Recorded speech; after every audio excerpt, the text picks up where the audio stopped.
আমাৰ মানুহৰ এটাই চিন্তা আছে যাতে আমাৰ যিমানবিলাক হৃদয়ত দুখ শোক তাপ আদি আছে এইবিলাক যাতে দূৰ হয় আৰু আমি যাতে পৰম আনন্দ লাভ কৰিব পাৰোঁ। মানুহৰ প্ৰত্যেকে পৃথিৱীত যিমানবিলাক প্ৰাণী আছে, বৰ্তমান পৃথিৱীত 800 কোটিৰ ওপৰত মানুহ আছে।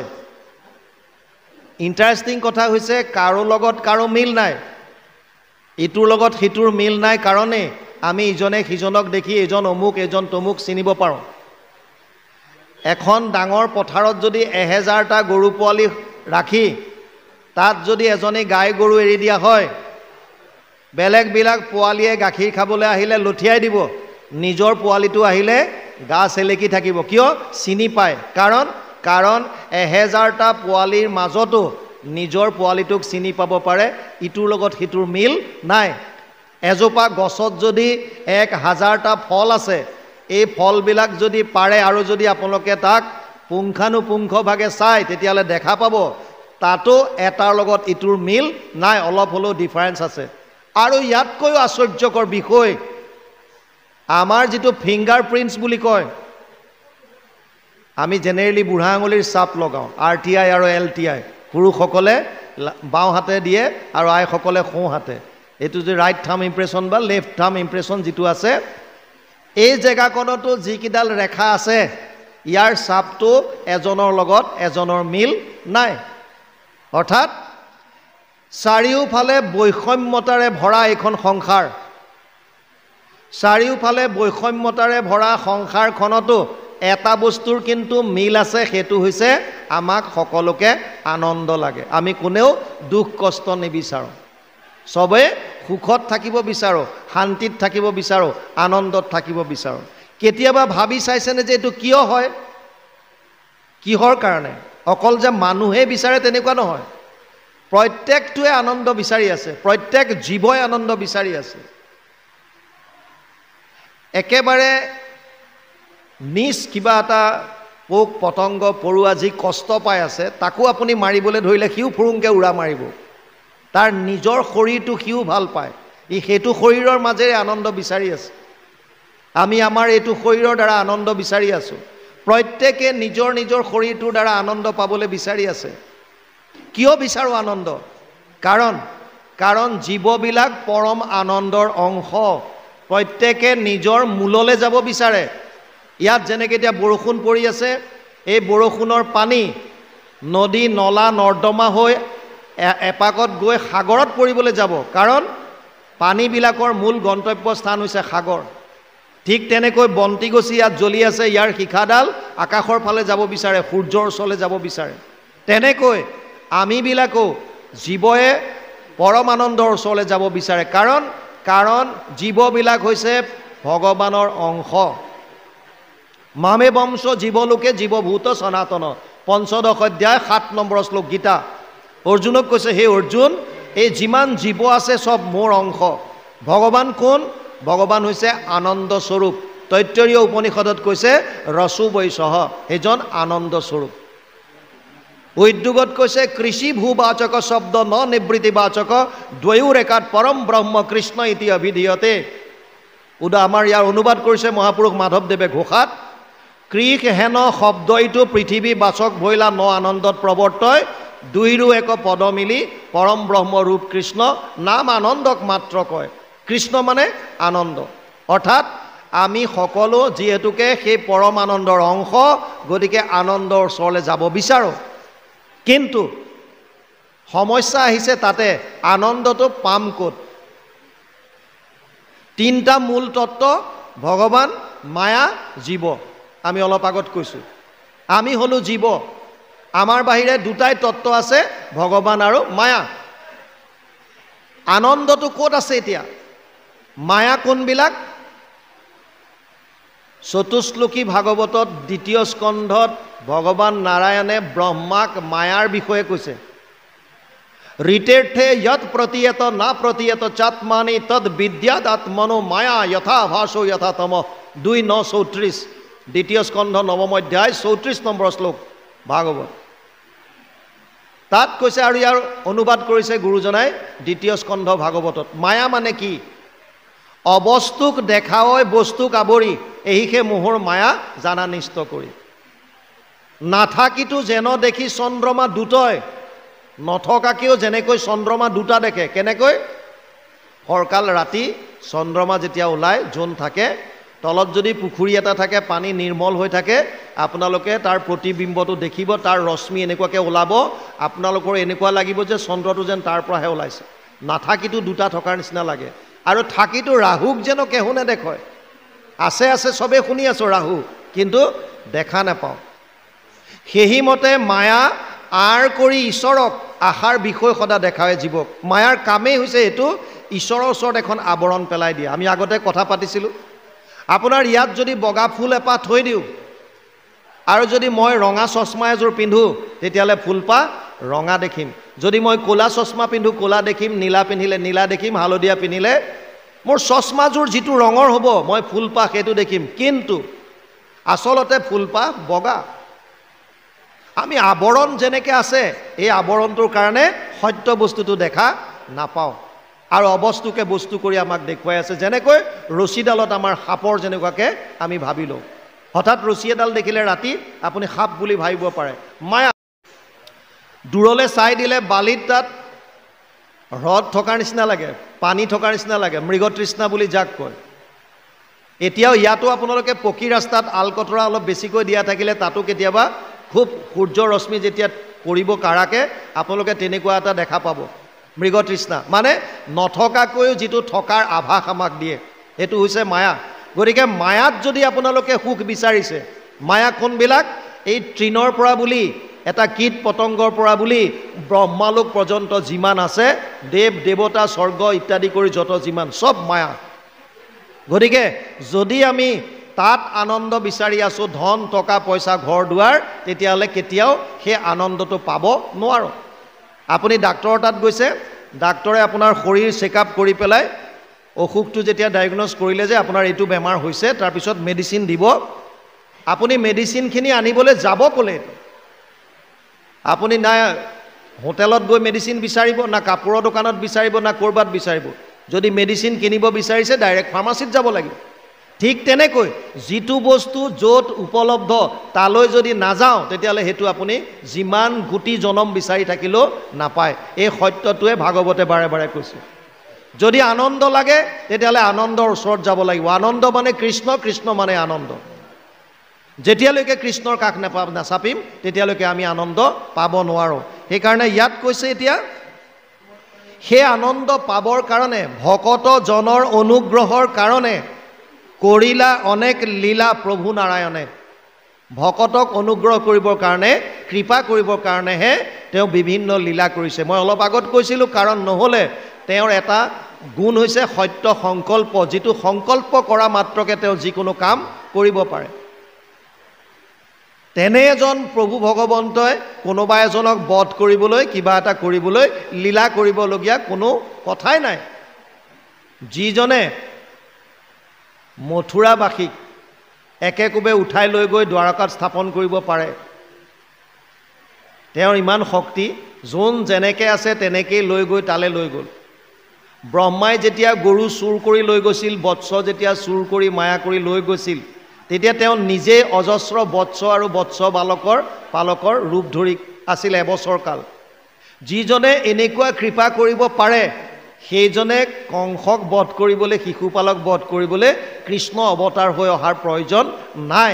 কেৱল মাত্ৰ এটা কাৰণে আহিছে, ভকতজনৰ অনুগ্ৰহৰ কাৰণে। ভকতসকলক অনুগ্ৰহ কৰিবৰ কাৰণে আহিছে, যাতে তেওঁলোকে এই লীলাসমূহ পাছত শ্ৰৱণ কীৰ্তন কৰিব পাৰে। সেইকাৰণে কৰিলা অনেক লীলা প্ৰভু নাৰায়ণে। আকৌ একচিত্ত মনে যিটো কৰয় পাণ, দূৰ হৈ দুখ সুখ যতে কয় জ্ঞান। যিটোজনে এই লীলাসমূহ একচিত্তে পাণ কৰে, অৰ্থাৎ শ্ৰৱণ কীৰ্তন কৰে, তেওঁৰ যিমানবিলাক দুখ শোক পৰিতাপ আছে, সকলোবিলাক নাইকিয়া হ'ব। কেনেকৈ সম্ভৱ এইটো? চাওক, দুখ শোকৰ মূল কাহিনীটো হৈছে আমাৰ অজ্ঞানতা। শোক কিয় হয় মানুহৰ? আমি শৰীৰটোক মই বুলি ভবাৰ কাৰণে শৰীৰৰ লগত সম্পৰ্ক থকা ব্যক্তিবিলাকক বা বস্তুবিলাকক আমি আপোন বুলি ভাবোঁ, মোৰ বুলি ভাবোঁ। শৰীৰটো মই, গতিকে মোৰ দেউতা, মোৰ মা, মোৰ সন্তান, মোৰ ঘৰ, মোৰ গাড়ী, মোৰ অমুক, মোৰ তমুক, মানে শৰীৰৰ লগত। এজন ল'ৰাই এখন হোটেলত চাহ খাবলৈ বহিছে আৰু দোকানীটোক কৈছে এটা স্পেচিয়েল চাহ মোক দে। স্পেচিয়েল চাহ একাপ লৈ তেওঁ ঢোক মাৰিছে। তেনেকুৱাতে ভতিজাক এটা দৌৰ মাৰি আহি কৈছে, খুৰা বাছ এখন এক্সিডেণ্ট হ'ল, 40-50 জনমান মানুহৰ মৃত্যু হৈছে। ল'ৰাটোৱে দোকানীটোলৈ চাই কৈছে, চাহত চেনি কম হ'ল, তই চেনি এচামুচ লৈ আহ। বস্তুটো বুজি পাইছে? চাহ খাবলৈ লৈছে, এঢোক চাহ মাৰিছে। ভতিজাকে কৈছে, খুৰা বাছ এখন এক্সিডেণ্ট হৈছে আমাৰ ঘৰৰ ওচৰত, 40-50 জনমান মানুহ মৰিছে। আৰু ই কৈছে যে চাহত চেনি কম, এচামুচ চেনি লৈ আহ। ভতিজাকে কৈছে, খুৰা বুজা নাই কিয়? এই বাছখনত আমাৰ অমুক অমুক আছিল। লগে লগে চাহৰ গিলাচ পেলাই দৌৰিলে। কিয়? কাৰণ আগলৈকে যদিও মৰিছিল মানুহ, মোৰ কোনো নাছিল। গতিকে মোৰ নাই কাৰণে মোৰ সুখ নাই, মোৰ নাই কাৰণে মোৰ দুখ নাই। য'ত মোৰ আছে, য'ত মোৰ বুলি মই ভাবি ল'লোঁ, তাতে দুখ আছে, তাতে সুখ আছে। এতিয়া আপুনি মোৰ বুলি কাক ভাবে? যাক শৰীৰৰ লগত সম্বন্ধিত কৰি ৰাখিছে।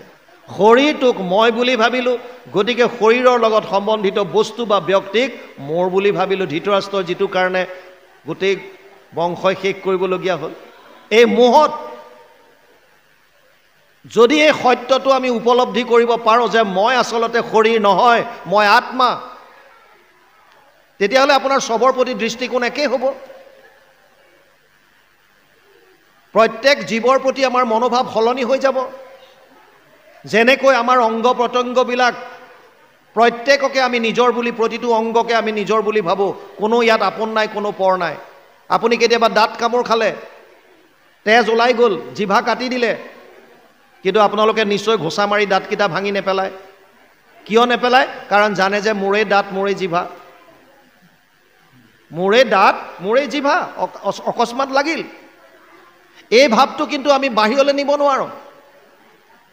যদি এই অকণমান স্থূল শৰীৰ, আমাৰ সূক্ষ্ম শৰীৰৰ কথাটো আপুনি যদি অকণ বহলাই বাহিৰলৈ লৈ যায়, যে সকলো জীৱাত্মা দেখোন আমি এক, গতিকে কোনো ইয়াত আপোন নাই, কোনো পৰ নাই, চব আমি একেই। কোনোবাই কিবা এটা কৰিলে কৰিলে, একো নাই ইয়াত। যেনেকৈ দাঁতে জিভা কামোৰ মাৰি দিওঁতে দাঁত নেভাঙো, তেনেকৈ আমাৰ ঈৰ্ষা ভাৱটো বেলেগলৈ নাহিব। কিন্তু আমি শৰীৰটোক মই বুলি ভবাৰ কাৰণে মোৰ সংসাৰখন আমি ডাঙৰ কৰি ল'লোঁ। আৰু এই মোৰ সংসাৰখনত যেতিয়া হানি বিঘিনি হয়, তেতিয়া দুখ শোকবিলাকে আমাক ঘেৰি ধৰে। সেইকাৰণে ভাগৱতত পতি, পুত্ৰ, পত্নী, ঘৰ দুৱাৰ যত যিমান আছে চবৰ প্ৰতি আসক্তি নকৰিবৰ কাৰণে বাৰে বাৰে আমাক ইয়াত কৈছে, আদেশ দিছে। মূল লক্ষ্য সেইটো, এই তত্ত্বটো সেইটো। যিমানে মোৰ মোৰ কৈ থাকিম, তাৰ হানি বিঘিনিত আমি দুখ পাম, শোক পাম। এতিয়া কেনেকৈ ইয়াৰ পৰা আপোনাৰ পৰিত্ৰাণ পাব? যেতিয়া ভকতৰ লগত এনেধৰণে আমি আলোচনা কৰিম কি? কৃষ্ণৰ লীলাসমূহ। কাৰণ কৃষ্ণই যিখিনি লীলা কৰি থৈ গৈছে, তাৰবিলাক যদি তত্ত্ব অনুসাৰী ব্যাখ্যা কৰি যদি যায়, তেতিয়াহ'লে আমি আচল তত্ত্ববিলাক ইয়াত চব ওলাই পৰিব। আৰু তেতিয়া মোৰ বুলিবলৈ একো নাথাকিব, মোৰ নিজৰ বুলিবলৈ একোৱেই নাই। আপুনি আচৰিত হ'ব জানি, আপোনাৰ নিজৰ নামটো আপুনি দিয়া নহয়, বাকীবিলাক পিছৰ কথা। নামটোতো আপুনি নিজে দিয়া নহয়, আপোনাৰ নামটোও বেলেগেহে দিছে। আপোনাৰ নিজস্ব বুলিবলৈ কি আছে? কাক লৈ গৰ্ব কৰোঁ? যিটো নাম লৈ মই গৰ্ব কৰি আছোঁ, এই নামটো মই দিয়া নহয়। আমি যেতিয়া আহিছিলোঁ ইয়ালৈ, কোনোবাই দিলে নামটো। আৰু কাক মোৰ মোৰ কৈ আছোঁ? কোন মোৰ? আমি যাক মোৰ মা বুলি কৈ আছোঁ, মোৰ দেউতা বুলি কৈ আছোঁ, আমাক ক'বলৈ কৈছে, বিশ্বাস দিয়াইছে কাৰণে মানি লৈছোঁ। এটা ল'ৰাক যদি বিহাৰত জন্ম হৈছে, সৰুতে যদি লৈ আহিল 2 মাহ 3 মাহতে, আৰু এহাল দম্পতীয়ে যদি লালন পালন কৰিছে বেলেগ এটা জেগাত, ডাঙৰ হ'লে তাকেই সি মা দেউতা বুলি কাক মানিব? যোনে তুলি তালি ডাঙৰ দীঘল কৰিছে। ভগৱান কৃষ্ণই ইয়াৰ উদাহৰণ দেখুৱাই থৈ গৈছে। নন্দকে দেউতা বুলি ভাবি আছে আৰু যশোদাক মা বুলি, যদিও তেওঁলোকৰ গৰ্ভজাত সন্তান হিচাপে নহয়। মানে আমাৰ কথাবিলাক যদি আমি বুজি লওঁ যে আমি এটা মানি লৈছোঁ এনেকৈ, সেইকাৰণে মোৰ মোৰ কৰি আছোঁ। সত্যটো মানক যে আপুনি শৰীৰে নহয়, আপুনি হৈছে আত্মা, আৰু আত্মাৰ মৰণ নাই।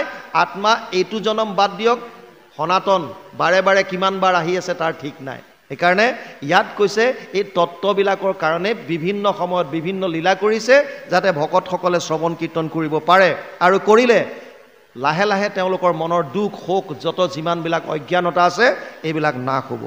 তাৰ পাছত কৈছে হেন জানি বুদ্ধজন জাত আছয় মতি কৰা সাৱধান চিত্তে কৃষ্ণত ভকতি। হেন জানি বুদ্ধজন জাত আছয় মতি, যাৰ এই শুদ্ধ মনটো আছে, অৰ্থাৎ যিজন বুদ্ধিবান যিজন বুদ্ধিমন্ত সেইজনক কৈছে যে কৰা সাৱধান চিত্তে কৃষ্ণত ভকতি, কৃষ্ণত ভক্তি কৰা। এতিয়া আমাকতো কৈ থাকে ভক্তি কৰা ভক্তি কৰা, ভক্তি মানে কি আপোনালোকক কেতিয়াবা কোনোবাই বুজাই দিছেনে নাই? ভক্তি মানে কি? ঘোষা এভাগ গাই দিয়াটোৱে ভক্তি, ৰাতিপুৱা উঠি গুৰুগৃহত সেৱা কৰাটোৱে ভক্তি নে? ভক্তি আচলতে কি? ভক্তি আচল অৰ্থটো হৈছে প্ৰেম, ভাল পোৱা। ভক্তি মানে প্ৰেম। একেবাৰে সুন্দৰ উদাহৰণ নাৰদে দিছে। ভক্তি প্ৰেম স্বৰূপা, ভক্তি মানে প্ৰেম, প্ৰেমৰ দৰে। কেনেকৈ বস্তুটো বুজক। আপুনি যাক ভাল পায় তাৰ প্ৰতি ভক্তি। মই মাক ভাল পাওঁ, সেইটো মাতৃভক্তি। মই দেউতাক ভাল পাওঁ, পিতৃভক্তি। মই দেশ ভাল পাওঁ, দেশভক্তি। তেনেকৈ মই ভগৱানক যদি ভাল পাম তেতিয়াহ'লে এইটো ভগৱত ভক্তি। আমি ভগৱানক ভালেই নাপাওঁ আৰু কৈ আছোঁ যে ভক্তি সাগৰত আছোঁ, ভক্তি কৰি আছোঁ, কেনেকৈ সম্ভৱ? ইণ্টাৰেষ্টিং কথাবিলাক বুজক। মানুহে যাক ভাল পায় দিনটোৰ 24 ঘণ্টাৰ বেছিভাগ সময় এই প্ৰেমিকজনৰ কথা ভাবি থাকে। ই বস্তুও হ'ব পাৰে, ব্যক্তিও হ'ব পাৰে। ধৰি লওক মই এটা আইফোন কিনিলোঁ 1 লাখ টকা দি। এতিয়া হয়তো মই যদি ফোনটোৰ প্ৰতি আসক্ত, ফোনটোক যদি বেছি ভাল পাওঁ, দিনটোৰ বেছিভাগ সময় মোৰ ফোনটোৰ কথা মনলৈ আহি থাকিব। মই যদি নতুনকৈ এটা ঘৰ বনাইছোঁ, দিনটোৰ 24 ঘণ্টাৰ বেছিভাগ সময় মই মোৰ ঘৰটোৰ কথা ভাবি থাকিম। এনেকৈ সজাম, তেনেকৈ সজাম। কিয়? কাৰণ ঘৰটোক মই ভাল পাওঁ। যদি কোনোবা এজনে কোনোবা এগৰাকীক ভাল পাইছে, সেই প্ৰেমিক বা প্ৰেমিকাৰ কথা দিনটোৰ বেছিভাগ সময় ভাবি থাকিব। কিয়? কিয় আহি থাকে ভাব? কাৰণ তাত্ত্বিক বস্তুটো বুজক। আমি ভাবোঁ সেই বস্তু বা ব্যক্তিটোৱে আমাক সুখ দিছে। আপোনাৰ ঘৰত যদি অকণমানি এটা শিশু আছে, থুনুক থানাক যদি মাত ফুটিছে, তেতিয়াহ'লে মাক বাপেক ককাওক আইতাক পেহা পেহীয়েক যত যিমান আছে চবৰে প্ৰাণবিন্দু কেন্দ্ৰ সেই শিশুটো। গাঁৱত যলৈকে নেযাওক, যিয়ে কথা নাপাতক কিয়, তাৰ মাজত টানি টুনি হ'লেও আনিব আমাৰ যে কণমানি মইনাটো ইমান দুষ্ট হৈছে, তাৰমানে আল্টিমেটলি তাৰ কথা মূৰত মাৰি আছে। কিয়? এই কণমানিটোৱে ভাবোঁ যে আমি সুখ দিছে আমাক। যোনে আপোনাক আপুনি ভাবিছে যে মোক আনন্দ দিছে বা সুখ দিছে, তাক আপোনালোকে ভাল পাবলৈ ল'লে, আৰু যাক ভাল পাইছে তাৰ কথা নোকোৱাকৈও আপোনাৰ মুখৰ মনলৈ আহি আছে। এতিয়া কৃষ্ণক কোনে ভাল পায়? ভাল পাবই বা কিয়? কৃষ্ণই আমাক দিছে কি? আপোনাক ঘৰটোৱে আনন্দ দিছে, সুখ দিছে। ঘৰটোত বিভিন্ন ধৰণৰ বস্তু লগাইছে, গতিকে ঘৰৰ কথা চিন্তা কৰিছে। গাড়ী এখন লৈছে নতুনকৈ, গাড়ীখনেও সুখ দিছে, সেইকাৰণে গাড়ীৰ কথা চিন্তা কৰিছে। ভগৱানে কি দিছে? কৃষ্ণই কি দিছে যে আমি কৃষ্ণক ভাল পাম? সেইকাৰণে কৃষ্ণৰ প্ৰতি ভক্তিটো নাই অহা, যিমান ক'লেও আমি মানিব পৰা নাই। কৃষ্ণই কি দিছে? যিখন পৃথিৱীত আমি থিয় হৈ আছোঁ, এই পৃথিৱীখন কৃষ্ণই দিছে। কোনো বৈজ্ঞানিকে নিৰ্মাণ কৰা নাই।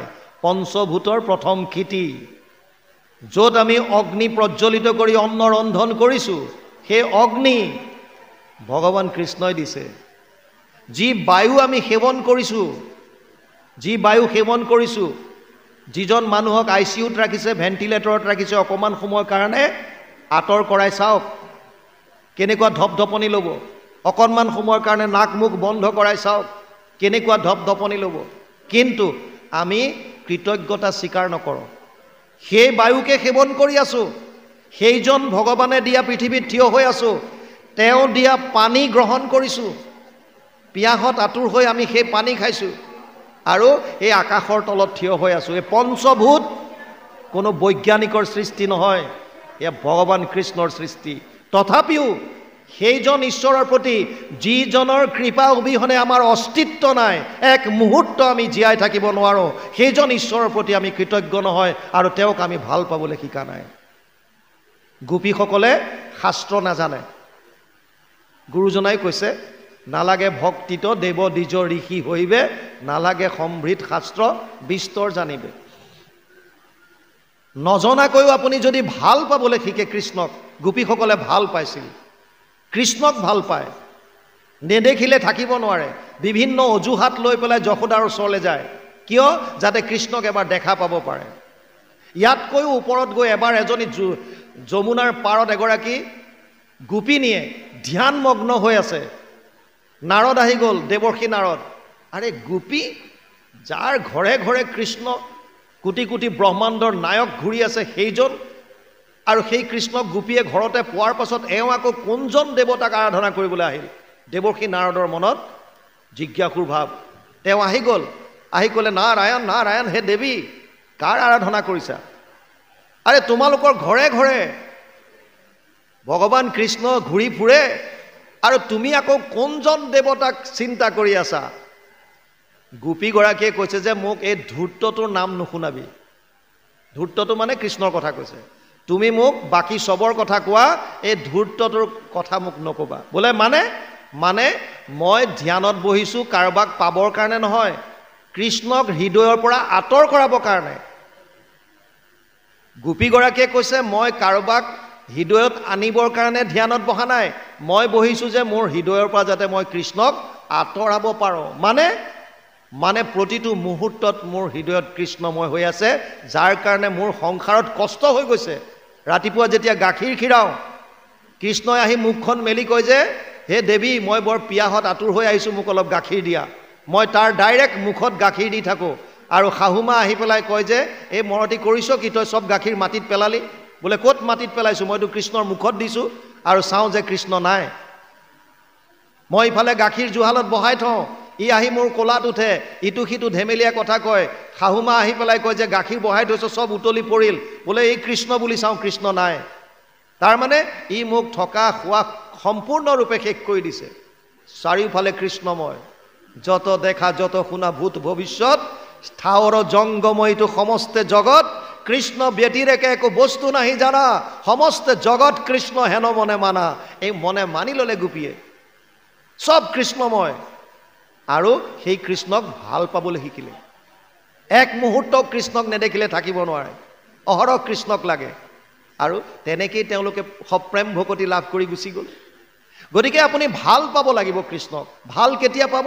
যেতিয়া গম পাব যে কৃষ্ণইহে পৰম আনন্দ মোক দিছে, বা কৃষ্ণৰ কাৰণেহে মই এই জীৱনটো চলি থাকিব পাৰিছোঁ। সচেতন কৰা দেহ প্ৰাণ ইন্দ্ৰিয়ক, জীৱক ভুঞ্জান্ত নানাবিধ বিষয়ক। আমি যে জীয়াই আছোঁ, সচেতন হৈ আছোঁ, চব তেওঁৰ কৃপা। গতিকে এই তত্ত্বটো বুজিব লাগিব। তাৰ পাছত ইয়াত কৈছে, হেন জানি বুদ্ধজন জাত আছৈ মতি, কৰা সাৱধান চিত্তে কৃষ্ণত ভকতি। কিহৰ কাৰণে? তেবেশে তৰিবা ঘোৰ সংসাৰ সাগৰে, কলি যুগে ধৰ্ম আৰু নাহিয়াত পৰে। কৃতে যদ ধ্যায়াত বিষ্ণু, ত্ৰেতায়ম যজতে মখে, দ্বাপৰে পৰিচাৰ্যায়াম কলৌ তদ হৰি কীৰ্তনাত। 12:3-52 দ্বাদশ স্কন্ধ 3য় অধ্যায় 52 নম্বৰ শ্লোকত লিখিছে। আৰু ইয়াৰ অনুবাদ মহাপুৰুষ মাধৱদেৱে ঘোষাত কৰিছে, যুগ ধৰ্ম নিৰ্ণয় 399 পদ যোগাত। মহাপুৰুষ মাধৱদেৱে লিখিছে, সত্য যুগে ধ্যান, ত্ৰেতা যুগে যজ্ঞ, দাপৰ যুগত পূজা, কলিত হৰিৰ কীৰ্তন বিনাই আৱৰ নাহিকে দুজা। যুগ ধৰ্মৰ ফালৰ পৰাও আপোনালোকে হয়তো ভাবিব পাৰে যে যুগ ধৰ্ম কি আহিল। আপুনি মেডিচিন কিনিবলৈ গ'লে, মেডিচিন যেতিয়া লয়, তাৰ পিছফালে থাপ্পা মাৰি থোৱা এটা এক্সপায়াৰী ডেট থাকে, সেইটো চাব লাগে। যদি নাচাই চাব, তাত যদি লিখা আছে যে ভেলিডিটি ইমানলৈকেহে আছে, যদি তাৰ এক্সপায়াৰী ডেট পাৰ হৈ গ'ল, তেতিয়াহ'লে সেইটো মেডিচিন আনি খায়ো লাভ। যিটো বস্তু যিটো সময়ত প্ৰয়োজন, আৰু বিশেষকৈ ভগৱান কৃষ্ণ বৈকুণ্ঠ প্ৰয়াণৰ প্ৰাক মুহূৰ্তত উদ্ধৱক কৈছিল যে, হে উদ্ধৱ, মোক পাবৰ কাৰণে 3টা মাৰ্গ আছে। যোগ ত্ৰায়ময়ী প্ৰোক্তা নৰনম শ্ৰেয় বিধিচ্ছয় জ্ঞানম কৰ্মম চা ভক্তিম চা না উপায় অন্য অস্তি কুত্ৰাচিত 11:20 একাদশ স্কন্ধ 20 অধ্যায় 6 নম্বৰ শ্লোক ভাগৱত। হে উদ্ধৱ, মোক পাবৰ কাৰণে 3টা মাৰ্গ আছে। এটাক কৈছে কৰ্ম মাৰ্গ, য'ত যাগ যজ্ঞ পূজা পাতল ইত্যাদিৰ দ্বাৰা মোক পাব পাৰি। এটা আছে জ্ঞান মাৰ্গ, য'ত মই নিৰ্গুণ নিৰাকাৰ ব্ৰহ্মক ধ্যান ধাৰণা সমাধিৰ দ্বাৰা তেওঁলোকে মোক পাব পাৰে। আৰু তৃতীয়টো, য'ত সমস্ত ভূতত ব্যাপী আছো মই হৰি, সবাকো মানিবা তুমি বিষ্ণু বুদ্ধি কৰি, এই সত্যটো উপলব্ধি কৰি মোক একান্তভাৱে শৰণ লৈ ভকতৰ সংগত মোৰ লীলাসমূহ শ্ৰৱণ কীৰ্তন কৰিয়ে মোক পাব পাৰে। এয়া একেবাৰে আমাৰ দৰে অজ্ঞ ভকতৰ কাৰণে সুবিধা দিছে, য'ত কোনো নীতি নিয়মৰ কথা নাই, কেৱল কৃষ্ণৰ নাম শ্ৰৱণ কীৰ্তন কৰি আমি পৰম আনন্দ লাভ কৰিব পাৰোঁ। যদিও 3টা মাৰ্গৰ কথা উদ্ধৱক কৈছে, সিদ্ধান্ত কিন্তু এটা দিছে, জ্ঞান কৰ্ম ভকতি কহিলো কৰি ভেদ, ভকতি পৰম পন্থ দিলো পৰিছে। যদিও কৈছে 3টা মাৰ্গ মোক পাবলৈ আছে, কিন্তু মোৰ সিদ্ধান্ত হৈছে এটা, সেইটো হৈছে ভক্তি। কিয় ক'লে তেনেকৈ? ইফালে অৰ্জুনক গীতাত কৈছে 9ম অধ্যায় 29 নম্বৰ শ্লোকত, সমো অহম সৰ্বভূতেষু নামে দেশ অস্তি না প্ৰিয়। মই সকলোৰ কাৰণে সমান, মোৰ কাৰণে কোনো দ্বেষ নাই, কাৰো প্ৰতি কোনো মোৰ প্ৰিয় নহয়, মই নিৰপেক্ষভাৱে থাকোঁ। আৰে যদি তুমি নিৰপেক্ষ, তেতিয়াহ'লে 2টা মাৰ্গ কিয় কেঞ্চেল কৰিলা? 2টা মাৰ্গ কৰ্মকাণ্ড আৰু জ্ঞান কাণ্ডক তুমি চাইড কৰি ভকতি পন্থক প্ৰমুখতা কিয় দিলা? আৰু তুমি কৈছা যে অৰ্জুনক যে মই সমান, মই সকলোৰে কাৰণে সমান। কিহৰ কাৰণে? কাৰণ জীৱৰ কল্যাণৰ কাৰণে।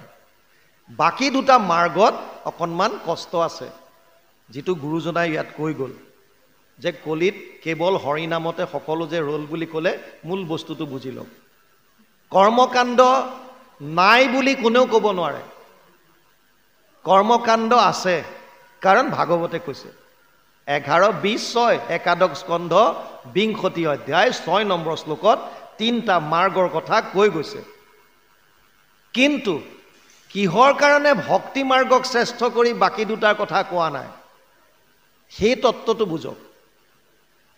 আমি হলো প্ৰভু ভগৱন্তৰ সন্তান, পিতাহমস্য জগতো মাতা ধাতা পিতামহ। 9ম অধ্যায় 17 নম্বৰ শ্লোক গীতা।